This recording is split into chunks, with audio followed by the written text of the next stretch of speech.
understood it. They just didn't know why from a network of neurons standpoint, because the scanning tools weren't available where many of these disciplines were created. But the fact that Army Ranger School hasn't changed, it's evolved, it's gotten more focused, but the actual training hasn't changed much, the same way martial arts training hasn't changed much. And there have been variants, but the point is there's a way that the nervous system learns, and it's very obvious in the physical areas, but it's not so obvious in the cognitive areas. And that's the big aha, is that the network of neurons works similarly, different ones, of course, different groups, but how you develop them, how you create habits, how you create the path of least resistance, which is what a habit is. How you do that is the same whether you're talking about physical ability or cognitive ability. Now, most organizations treat onboarding as an administrative event: forms, access, policies, and checklists. It makes sense. HR runs it, they manage it. Here's what people need to know. And the leaders are just waiting for those employees to show up so they can get to work. What the research shows and what experience confirms is that onboarding is actually a leadership system in and of itself. It's the first window where clarity is either installed early or confusion is deferred and paid for later. I think it explains why, if you go back and look at some of the best performing companies, they've had consistency in this area and development plans all the way through. And that's what we're going with, going for with dynamic leadership. Now, across leadership research, neuroscience, and high performance environments, a simple pattern keeps repeating. Early structure prevents late correction. The first 90 days are not about speed, they're about internalization. How a person learns to think, decide, prioritize, and recover inside the system that they've created. And to understand why this matters, we have to look at two sides of the human system, which I've been doing in these series. On one side is the conscious mind. This is what we're familiar with: planning, goals, intention, willpower. On the other side is the network of neurons, what's often been called the subconscious. And in the past, it was thought of as a mind. It's a network of neurons. I do call it the subconscious just to have continuity in terms of bringing information to the forefront. The brain and nervous system are constantly predicting demand and allocating energy before conscious thought even catches up. Remember, there's about 600 milliseconds from that space between the stimulus and the conscious mind, and engagement is about a 600, that's 6/10 of a second. So there's a lot going on. There's not just a delay, there's a lot going on about survival. This predictive process is called allostasis. Your nervous system doesn't wait for you to feel overwhelmed, it prepares in advance. And when those predictions repeat, they don't stay temporary, they become patterns. In other words, if it's predicting and the demand is higher than it predicted, it creates more neurotransmitter.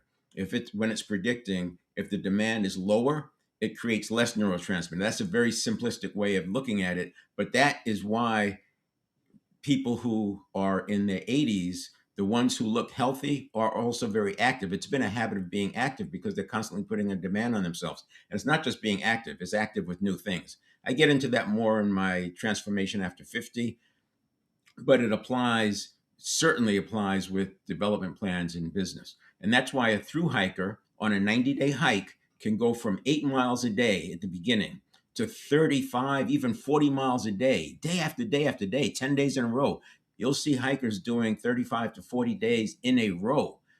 And they don't look any different than they did when they were doing 8 miles a day. Now, internally, obviously, they're different, but they're not skinnier, they're not stronger, they're not whatever. Their backpack is still the same weight, but it's because their network of neurons is getting very efficient. Remember, we have 100 billion neurons, and they're firing and wiring together, and they're there for our survival in part. So when you have a through hiker doing this kind of a hike, and it applies to many other activities, but it's so obvious in through hiking, what happens is there's leverage points. The same way that weightlifters reach plateaus, the body has gotten very efficient. And this is why trainers will have them switch up. It's about 6 to 8 weeks, and they have them switch up to a different routine because you don't want the body to get too efficient. You want to keep pushing it, and that's what builds the muscle. But we're talking about building the network of neurons, not the muscle here. Now, the body doesn't get stronger. in this hiking example. The system got smarter. And that's what's going on. And that's what we're doing. When I say the system, meaning the network of neurons, has gotten better at leveraging because you have so many. If you've ever seen the Aikido master flip the 250-pound guy, like he spins him, he's essentially using the person's weight and then he's turning it into a pattern that leads to this guy flipping around. And it looks like this thin guy it's not, obviously, it's not muscle. I also, in the martial arts, I went so deep looking at why are the internal arts guys so strong? What is it about them that makes them so strong? Because they don't look strong. And it has to do with the leverage of the network of neurons and how they fire and how they use to activate muscles in sequence. So anyway, onboarding works the same way, but we want to do it from a cognitive standpoint. If the early environment installs clarity, ownership, and recovery, capacity expands quietly and sustainably. If it installs urgency, ambiguity, and constant load, leaders spend the next year managing emotional fallout instead of building performance. You set the stage in that first 90 days, and I'll show you it actually happens well before that, like the first 10 to 30 days is so important, and it's your language, it's how you speak that can start it. And I'll illustrate that once I get on the pad. Now, what we're really talking about here is this: onboarding isn't a checklist. It's certainly not just the administrative part of it. There's two parts. There's the administrative part, but there's also the performance side of it, and it's much more than that. This onboarding, the way I'm talking about it, is the first quarter of a multi-year development plan. I recommend everyone should have a 2-year development plan right off the bat. And I say 2 years because after 2 years, they can be fit into a position. They'll be an obvious match for a position. They may go into a high potential track. They may go to a management track. They may get promoted. But 2 years is a good period of time. And then it starts again in that new role. They start with a new development plan. Well, suppose they're in the same role, there's a new development plan. Now, every development plan is the same. For an entry level employee, there might be 90-day touch points. In the beginning, there's probably 30-day touch points. That's the onboarding. But then it goes into 90-day touch points where they have to do certain things in those 90 days. And these are stretch areas. These are things to get them ready for when that big thing happens. We don't wait for the crisis to have people get ready. We don't wait for the next innovation or project to have them get ready. We work on it in advance. And this is how the development plan takes hold, because you're starting that process very early, where the nervous system learns what kind of game it's playing. So allostasis gets baked in as a habit pattern, just like the through hiker. And that learning happens whether leaders design it intentionally or not. This is onboarding. So let me talk about it from the context of those first few days. It's interesting. Uh, well over 30 years ago, uh, probably more like 40 years ago, I learned this concept, which, and I'll share some of it with you in these series. But and I used it to build high performing teams, and I didn't know why. I just knew that it worked. And having been an Army Ranger, and so some of these things made sense. I was able to apply it, and then the neuro linguistic programming certification that helped. So you could pull these things together. But I still didn't have the code breaker, which I have right now. But here's what I learned, and I applied it. Watch this.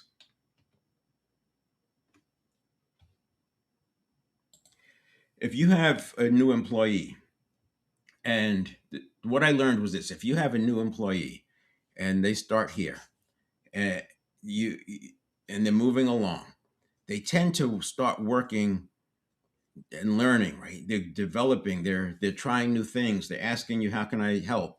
They're stretching. And let's call this day 1, 2, 3, 4, 5. Here's the thing that happens. If you, let's say that this arc is on a path to do something like this, if it keeps going. But if you at day 2 say, man, you're doing a great job, and leave it at that, what you can see happen is this path will start to level off. And let's say at day 3, you don't do it until day 3. At day 3, you say, you're doing a great job. Wow, so fantastic. So glad we hired you, which is positive feedback. We are taught that people want positive feedback. So you give them that positive feedback. All positive feedback is not the same. And then what you have is this one levels off, and this one levels off even more. So it goes from slightly almost horizontal to horizontal. If you wait for the fifth day, it will level off, start to level off, still have some kind of an upward arc. Now, but if I take that and I shrink it down just to make the point here, same thing. You have the arc, but this is a much smaller. So those are the 5 days, much smaller arc. What you can get is for this thing to continue out to 90 days. And you can get something like this happening. When does it stop? Well, I don't know. I mean, if you look at masters, if you look at athletes who've been training for decades or years, you can see it just keeps growing and growing. Now there are limits. There are limits by physics, but that's not what we're talking about here. If you take somebody who has constantly been given new roles every year, every 18 months, they've been given new roles. They're so capable at the end of a 30-year career. They've seen so much. This is related to, you hear people say things like, the it's not it's not how much you know, it's how many exposures you've had, or how many black eyes you've had, or different examples. It's one of the reasons I go live every day, because it forces me to learn new things. Yesterday I had a camera break, and it was my main camera. So now in searching, do I get another one? Get this one fixed, and all that process? I learned quite a bit, and I have a new view of what that future might look like. And it's not over yet. I have to do some research, but these are things you have to adjust to real time. So my point in saying earlier, you don't wait for crisis to happen. You prepare people in advance. So imagine if you had, just as an example, imagine if you had somebody on your team and their job was to go live every day giving updates. I, for example, if a person is doing research, they can give updates on the research every day, just articulate it. There's so many things that happen there. One is they're saying it, and that's involving the network of neurons because you have to speak it. But because they're live, there's a live audience, and so they're heightened. Network, the nervous system and brain is saying this is important, so it's like stepping up. In fact, when I talk about the physical side of it, I mentioned 7 factors that drive myelination in terms of physical activity. Think of walking with the weighted vest, uh, hiking, bicycling, footwork drills, running sprints, all of these things that help with human growth hormone, brain derived neurotropic factor, which is essentially the neuron health, mitochondria, which is like the little organs in the cells. And we're made up of cells, so why not make those better? But those 7 factors, and you can think of them as you build your own development plans.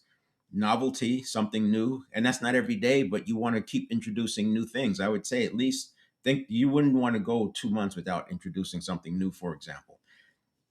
Intention, always intention. So there's metrics, there's KPIs. You've heard the statement, what gets measured gets done. If you want to improve something, measure it. We've known this, but we didn't know why.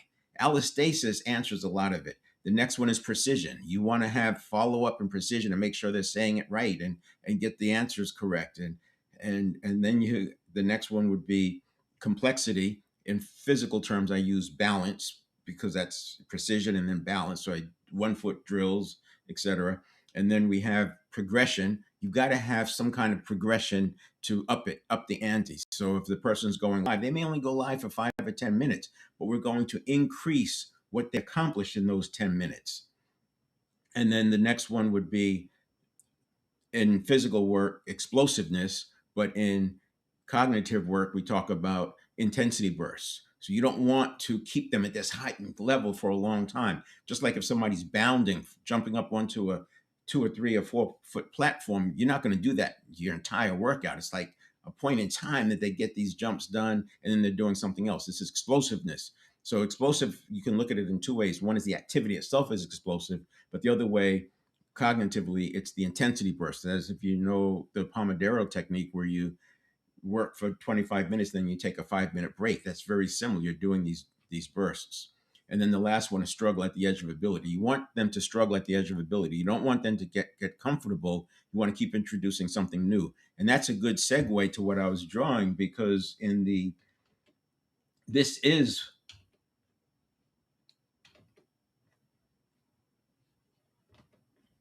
oh, come on.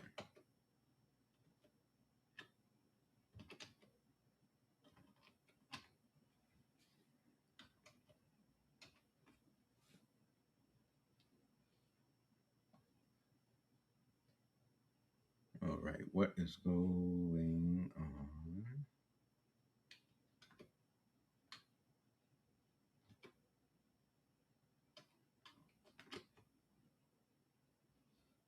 Hmm. Oh, there we go. It's always something.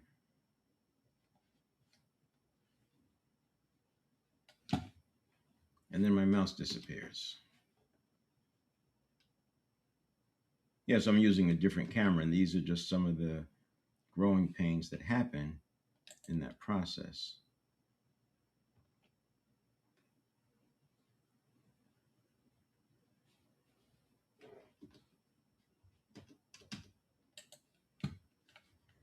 All right, well, my mouse is frozen,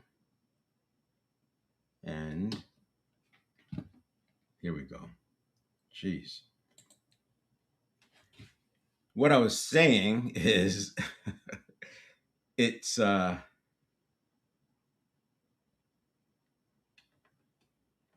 it's a good it's talking about what's happening here. So this process is really using allostasis.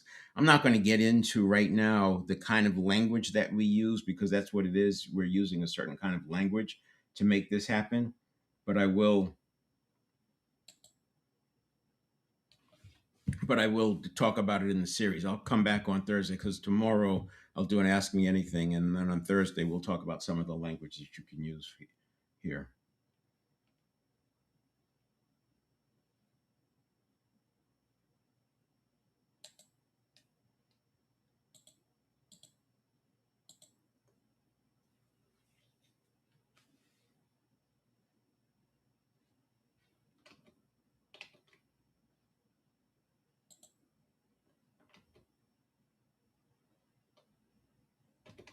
All right. Now we've got the blueprint. Yesterday I talked about the blueprint, design blueprint, and that's part of this. We introduced a language, so there's a common language. We introduced a methodology, so we get the whole leadership team aligned. And now today we'll be looking at onboarding. I'll go through some of those same slides fairly quickly,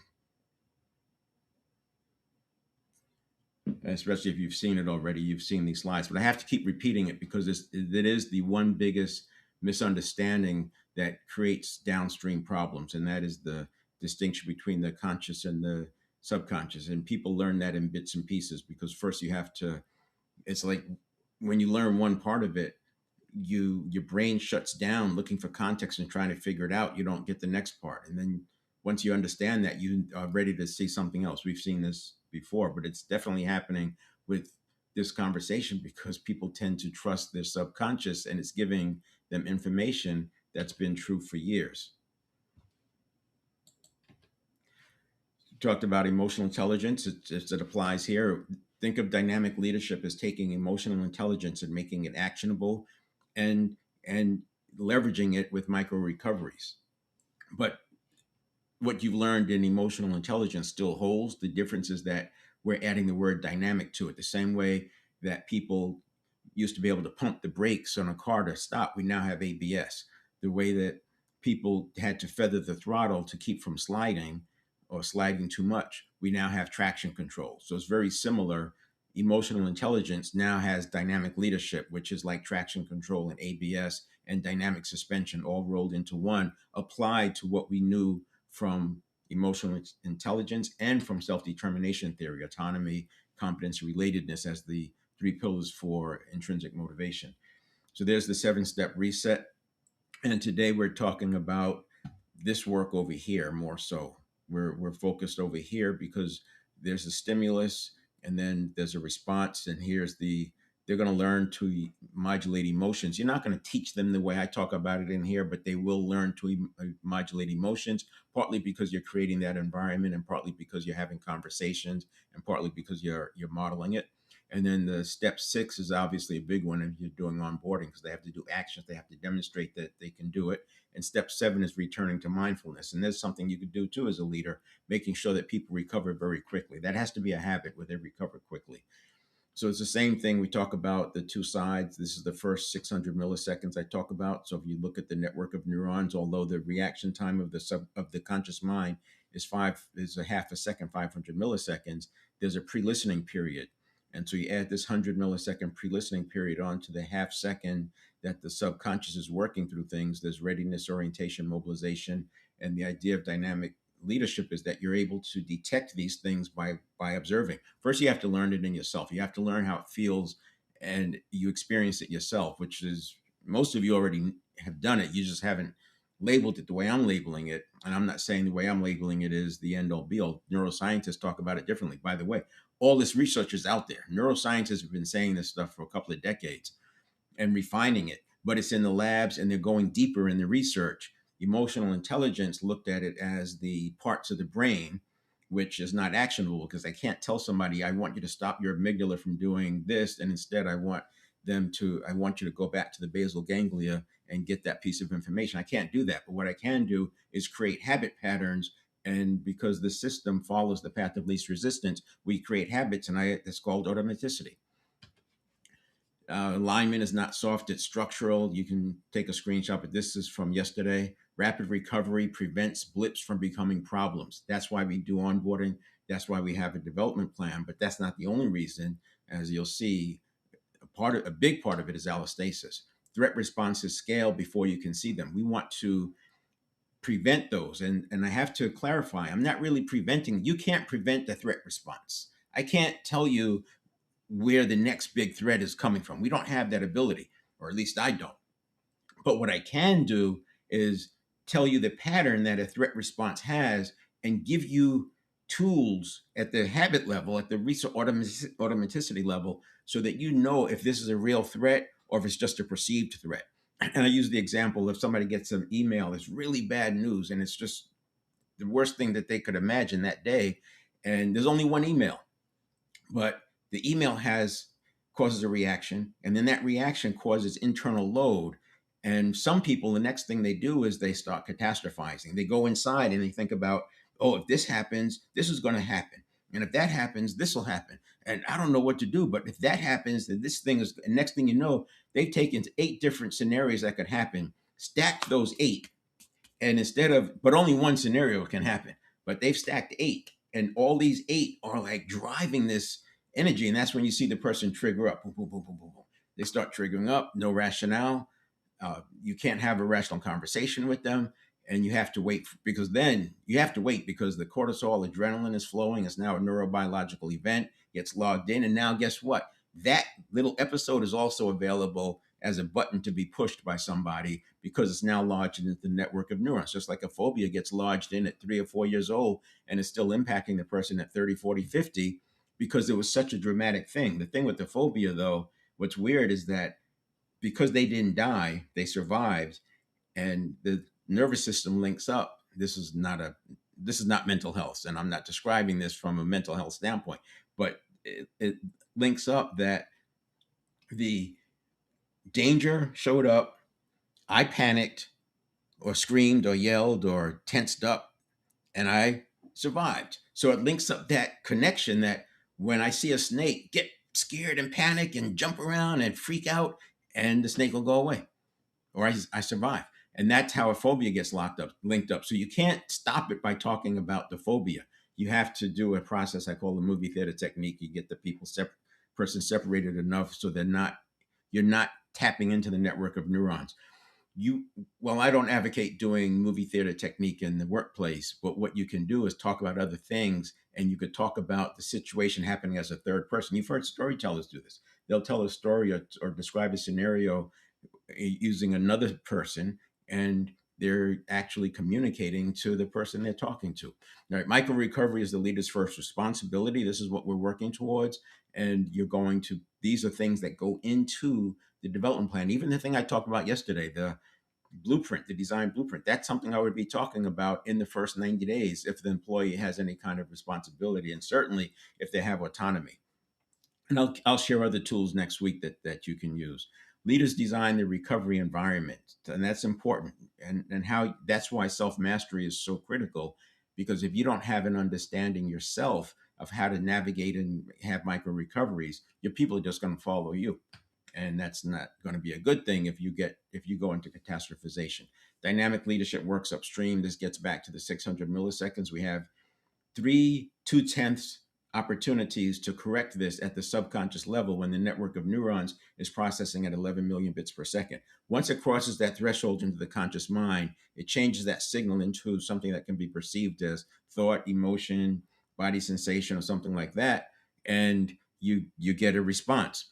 But if it's a threat, you tend to get a reaction or a response, but it matches the reaction that the subconscious was handing off. This is what we're avoiding. We don't want the reaction to also become the response. We want some thought in there. And it only takes a half a second to get some thought, even a quarter of a second to get some thought applied to what the network of neurons is handing over. And that's going to start improving your results just by that. Now, allostasis, how the brain leads the body. This is what I was referring to, how the brain leads the body. The nervous system predicts demand before the conscious mind reacts. The brain and central nervous system are prediction machines. I've mentioned that, not reaction engines. So allostasis, remember that pre-listening on that slide? That pre-listening is anticipating what's coming in from this environment. It's anticipating load and reallocating energy in advance. Neural networks adjust physiology before effort is consciously felt. And you can look this up. So neurotransmitter production goes along with allostasis. One of the reasons why this is not so clear, as I said, it's all out there. All the research is out there. You could Google allostasis, you can Google central nervous system prediction, and you're going to come up with a view of what I'm talking about. And I encourage you to do that, so you have your own mental model of how this works. But the what's not shared, because it lives in this, the research lives in silos. So what's not shared is how this leads to myelination of the neurons, but the neural pathways go dormant because the synapses moves from active neural pathways to inactive neural pathways to active ones. And so it's not understood that this neural pathway is still ready to go. It just needs synapses. Allostasis forces the body to make more synapses, which then can populate that neural pathway. And the myelination is already there. So it's already strong. It's already a path of least resistance. That's why, and I use skiing because I ski and snowboard. And it's interesting, the first day of the season on both, whether the skis or the snowboard, probably because my body's confused. It's seeing the snow and it's confused. But the first day on each piece of equipment is awkward. I mean, it's just weird. Standing up is weird. Putting my snowboard on is weird. Moving on my skis is weird. It's not like so obvious, but I feel it's like, geez. And what I've learned once I started learning this is just one day. It's just one day of awkwardness, and then the synapses is generated, and it fills in the neural pathways, and I'm back on track. This is not muscle. I used to call it, oh yeah, I've got to get my small stabilizer muscles going. I used to think I was strengthening the small stabilizer muscles. I'm not strengthening the same way the physical therapist talks about activating them. What we're talking about is getting the synapses, and it's called synaptogenesis. That's another term you can look up, synaptogenesis. It's the pruning process that moves synapses from unused neural pathways to the used ones, which is what happens with a through hiker. There's a constant process of synaptogenesis, which is what makes them so efficient, which is why they can go from 10 miles a day to 40 miles a day over a 90-day period. And there are through hikers that do 3 of those through hikes in 1 year. That's like a thing. It's like climbing 3 peaks in a year, right? All right. So the stress, clarity, and capacity are regulated upstream of awareness. Conscious control lags behind neural preparation. So the conscious mind isn't even aware of any of this. That's what makes it so hard to learn, because you can't we learn through a conscious mind. But when you take a quantum view of things and say that everything is atoms, you can start relating the unrelated. You can look at how energy behaves in this area and start making some assumptions over here, and then test those assumptions. So allostasis as a habit, not a moment. This is what we want to do. This is why I do footwork drills. This is why I go live. This is why I ski and I snowboard and I hike and I bicycle and I run sprints, and I ride a motorcycle. All these things are forcing my system to keep adjusting as there's more and more and more demand. Same way the special forces train, Army Rangers, Navy SEALs, they keep increasing demand, increasing. As soon as you think you're getting there, boom, a new problem. Sustained performance comes from repeated prediction, not willpower. Allostatic patterns form through repeated exposure and recovery. Through hikers adapt from 8 miles a day, as I've said. The nervous system reallocates energy, efficiency, and pacing. It's not so much that they're strengthening muscle, they're making the neural pathways efficient. And there's three parts of a neural pathway when it comes to moving muscle: the signal from the central nervous system, the neural pathway itself, and then the signal to the muscle junction.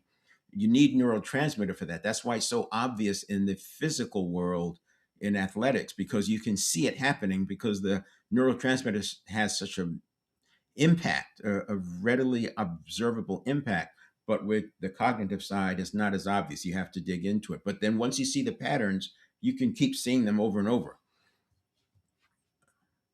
Capacity increases because prediction improves, not because effort increases. Habits of allostasis can persist for months or years once being established. This is why martial artists who trained for so many years, one is they keep getting better and better, but two, it doesn't take that long to get back there. That was one of the things I always noticed with martial arts, is you get that back there fairly quickly as long as you put some good training in there.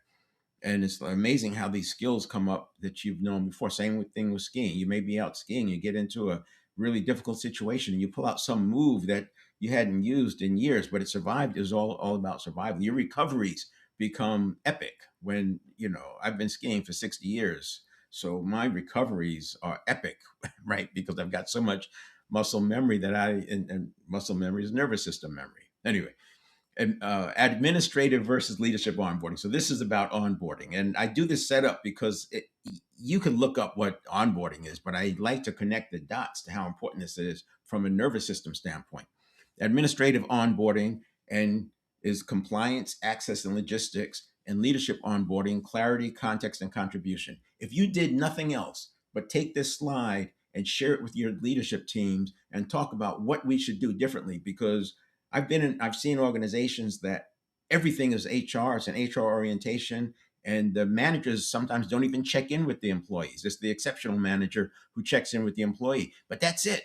There's no If you think about a sports team, a professional sports team, yes, you have to figure out where to get your uniforms, how you're going to get paid, and what to set up, and what waivers to sign, and how to talk to. You have to learn all of that stuff in the back office, the HR office, whatever, admin office.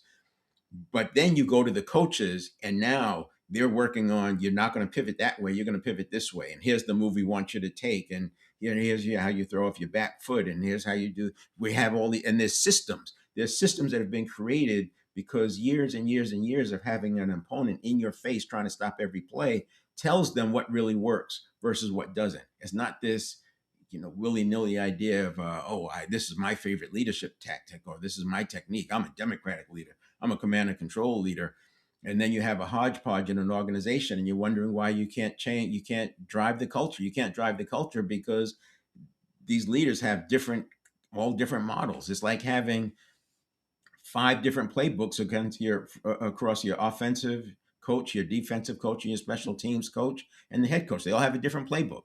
That's what we're allowing when we don't take care of separating the administrative onboarding from the leadership onboarding. HR scales efficiency, leaders scale intelligence. Confusing the two delays performance and increases friction. Like I said, just take this one slide and you'll see that you can do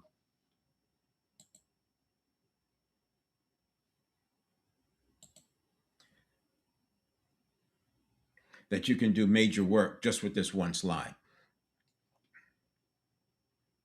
Use this view if you want to take screenshots. Then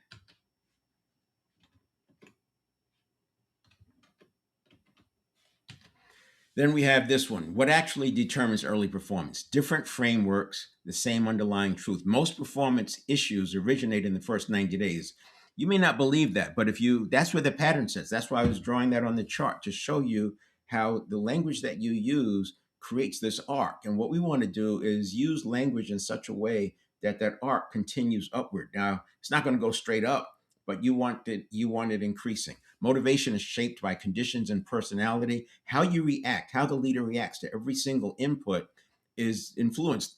What we have to remember as leaders is that our employees, and I say employees, it's associates, it's independent contractors, it's freelancers, all of that comes into the same thing because it's all applied. But we have to remember we have so much leverage compared to them. It's like a 5 to 1, 8 to 1 ratio in terms of how important our actions are to them versus how important their actions are to us. So they're looking at every single thing you do. And some of them feel like, oh, I'm going to get fired because you looked at them wrong. It's, you may think it's funny, but that's real. That really triggers their fight or flight. We don't want people in fight or flight. We want them in focus and engage. Clarity reduces anxiety more reliably than reassurance. So again, it's prevention. And why do we have prevention? It's not micro recovery. I call it prevention because it's happening so fast. But the same way traction control looks like it's preventing a slide, what it's doing, it's recovering so quickly at the very early stages, the slide never materializes. So it looks like it's preventing it, but it's really micro recoveries. And that's what we want here by doing it on the front end. Early ownership beats late accountability. I think that's pretty straightforward. And underutilization is more damaging than challenge. So that's that flow state. And sometimes we don't want to be in a flow state. We need to be in a peak state. But you don't want to have it so easy that people get bored, but you don't want to have it so tough that they're overwhelmed all the time because that's not a good learning environment. Neither one of those make a good learning environment. And our learning is not a mental, a conscious mind learning. Our learning is training the nervous system to behave in a way that's productive in the context of our quest and purpose. The costliest leadership mistakes are really dramatic. They are early and they're early and quiet, and that's again why I'm focusing on the 90 days. But I don't want to lose the 2 year development plan. And that'll come when I start talking about the executive development in March. But for now, we're going to focus on the 90 days. But remember, there's 7 more quarters after that. And for the executives, they only have 2 or 3 touch points in that whole 2 year period because there's things that they have to accomplish. They've got to be able to speak to a group of stakeholders or investors. They have to be able to speak to, and so, they have to present to the board. And these things, you might have to wait for 2 quarters just for the opportunity to do it. But it's something that they have to do. They have to deal with the crisis. And you may treat an innovation and treat it like a crisis because an innovation is to solve a problem, and you could treat the problem like it's a crisis and have them go through the crisis problem skill sets, but they're dealing with something from an innovation. There's ways that you can do this, and that's where we get to in March. The first 90 days are developmental. Before interdependence, you have to have independence, and before independence, you have to have self mastery, because if you don't have self mastery, you'll be swayed by the buttons that other people push. Days 1 to 30, internal clarity, structure, self management. Days 31 to 60, diagnosis, listening, system, understanding. Days 61 to 90, ownership, contribution, self evaluation. Authority shifts from positional to internalized. This is how you start building on autonomy, competence, and relatedness. And I use different things like 5, 4, 3, 2, 1. You give somebody a new project, you meet with them 5 days the first week, 4 days the second week, 3 days the third, 2 days the fourth, and 1 day the fifth, and then you keep those meetings going on. These are different models that apply this, but this slide applies to, it doesn't matter what role. This slide applies. These you would have to change the language maybe, but this slide applies. And what you want to do is, as you go through that, is increase their autonomy and increase the expectation of competence. This is how you move from unconscious incompetence to unconscious competence. And in between there, you have the conscious incompetence and conscious competence, but you want to get it to be unconscious competence. Onboarding is a quarter 1 of a 2 year plan. Short-term clarity enables long-term capacity. Internalization, competence, role mastery. And again, you'll tweak these to fit your organization. And then year two is range, resilience, leadership, depth. Now, this is not just a me say. This is proven by this is existing in martial arts, special ops, Navy SEALs, Army Rangers, high performing teams, sports teams, high performing business teams, crisis teams, all of that. This is there in different ways. And what you have to do is what I'm doing is laying it out as a template, and then you can fill in the blanks. But this part at the high level, you need it everywhere. The first 90 days set motivation quality for both years. You're setting this allostasis type motivation. Development must outpace complexity and load. So you're constantly telling the central nervous system that more is coming, and you're developing them. So then when it comes, there's a dopamine effect because they have success early, and those early successes lead to more success. Onboarding doesn't end at the end of 90 days. It determines what the next 21 months look like from that person internally, but also how you interact with them. What actually determines early performance? Different frame. We got that one already. And then here's where, again, like I showed the beginning slides, I show those probably every time I'm going to show them, is the network of neurons versus the conscious mind, because we got to get that in. This is foundational. If those two things are taken out, then all of this is the same. This is that barrier that we have to cross. This is why it's so hard to do what happened in Good to Great, where companies went from moving along to this inflection point where they outperformed the competition for 15 years or more, and then stayed there, the great by choice. But this barrier is where all the cognitive dissonance happens. It's very difficult to cross these barriers because we have stories and habits and bad experiences without an understanding of self mastery. This is why self mastery is first, because when you're crossing this barrier, doesn't it help to recognize that, oh, excitement and anxiety have the same signature? So what I'm feeling is excitement. My team is feeling excitement. And then you could preemptively make sure that they don't interpret that excitement as anxiety. Or maybe it's not even excitement, it's just they're doing something that they've believed their entire life cannot be done. And this cognitive dissonance, this is belief systems that are clashing. And the cognitive dissonance feels like anxiety, can be translated to anxiety, can bring up other neural pathways that are about anxiety.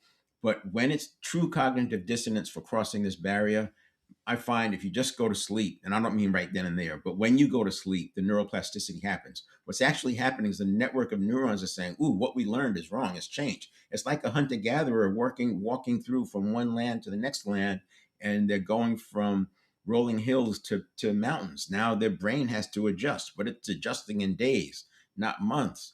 And it's the same thing here as you're crossing this. And as a leader, if you could recognize this in advance, that yes, my people are experiencing the cognitive dissonance. You may never even say these words. They're experiencing cognitive dissonance that comes with neuroplasticity shifts. I know that they'll be fine tomorrow. What I have to do is just reassure them that things will work out. I have to acknowledge that it probably feels confusing. Maybe I'll remind them of the last time it felt the same way. Because remember, a breakthrough, you can't have a breakthrough without a break from the past. Said another way, every breakthrough is preceded by confusion. And that you could say, right? You could remind them of that. Remember, this is that confusion that comes before the breakthrough. What we have to do is stay on course. Maybe right now we'll slow things down a little bit, but we're going to keep moving. And that gives them the reassurance that they can handle stuff. It's like giving them the panic button that they can push. And that panic button never gets pushed. It just calms them down and they no longer feel threatened. And it's you have to do that, because if you don't do that here, you think this is a lot of cognitive dissonance. Imagine what happens up here when you're bombarded with 5,000 things a day that could go wrong. And did you think about this? And what about isms? And all that stuff is up here.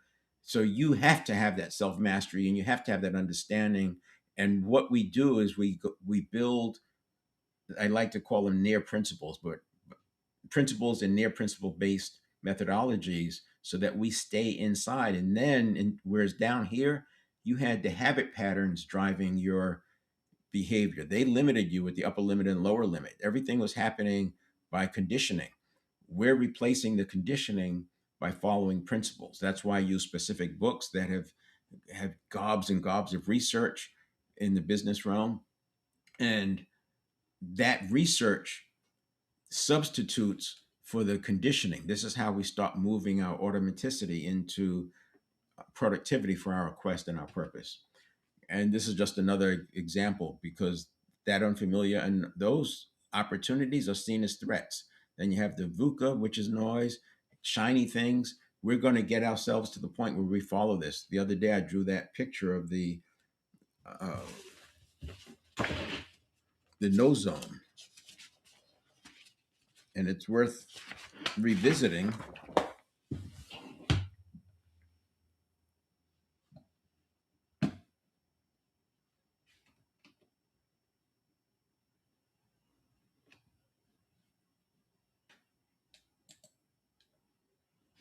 Yeah, so this picture was like a clock face. If this is 12 o'clock, this is your direction of travel, your mission, your purpose. What you're doing is here. This is 1 and 11. That's a 60-degree cone. That 60-degree cone gives you enough you can pivot back and forth. And this is sort of like freedom of action. So a person with autonomy, they can pivot back and forth here. This is going to be bordered by things like purpose, passion, interest, how you state your model, whatever, right? This is they can that's 30 degrees off center, but 60 degrees total, and that's freedom of action that they can pivot. This is a no zone. I don't care what you're doing, we're not going here. That's just not going to happen. And then you have strategic conversation. Yeah, if they want to go here, that becomes a recommendation that they have to make. And it's going to be a meeting that's much later. And you're going to look at short term fixes and other solutions before you do this. And then this here is in the possibility, depending on how much automatic autonomy they have, they may be able to go into this range. They may be able to go into this range. It's like 2:30 and 9:30, somewhere in there. And then you have, of course, your 3 and your 9, and that's where you get into the no zone. But this is, I think, useful to think about when you are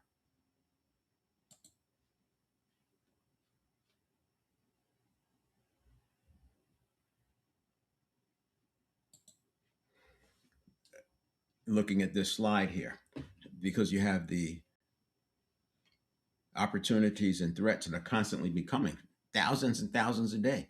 And the conscious mind can only handle a few. So we have to set those filters up so we're getting the right information.